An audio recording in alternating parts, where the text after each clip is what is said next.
सबसे ज्यादा electoral bonds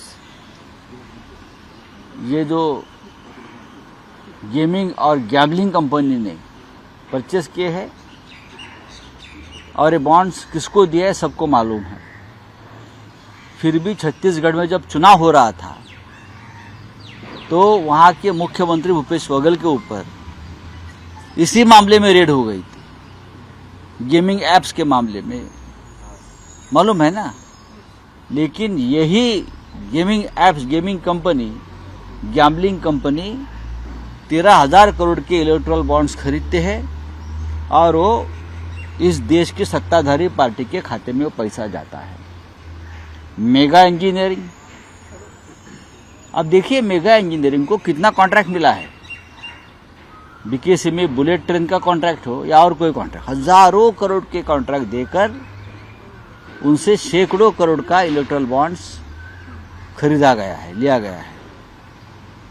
हाँ, पाकिस्तान की कंपनी है उसमें, ये पाकिस्तान की कंपनी यहाँ इलेक्टोरल बॉन्ड खरीदी करती है और बीजेपी के खाते में पैसा जाता है। इसलिए ऐसी बहुत कंपनियां हैं जिसके ऊपर ईडी सीबीआई ने रेड्स की है, एक्शन ली है, और उनका पैसा इलेक्टोरल बॉन्ड्स के माध्यम से राजनीतिक दलों के खाते में जाता है, खास करके जो सत्ताधारी है उनके खाते में जाता है।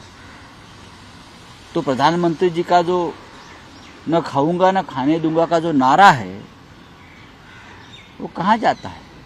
एक उद्योगपति प्रधानमंत्री से मिलता है, दूसरे दिन इलेक्टोरल बॉन्ड्स खरीदकर भारतीय जनता पार्टी के खाते में पैसा जाता है।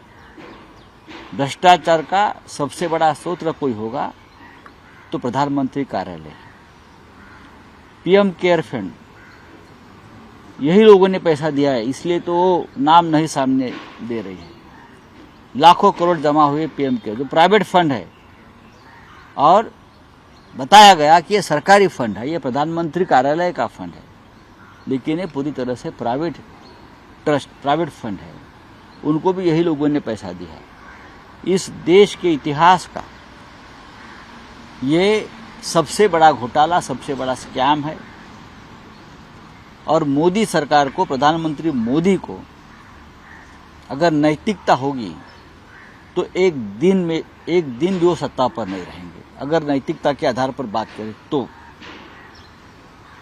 आप सभी कंपनी देखिए, उसमें से लगभग 350 कंपनी ऐसी है जिसके ऊपर केंद्रीय जांच एजेंसी ने रेड्स की है, और जिनके ऊपर रेड्स होनी चाहिए, एक्शन होनी चाहिए, उनके ऊपर रेड्स नहीं हुए, वो लोगों का चंदा भी भारतीय जनता पार्टी के खाते में चला गया है।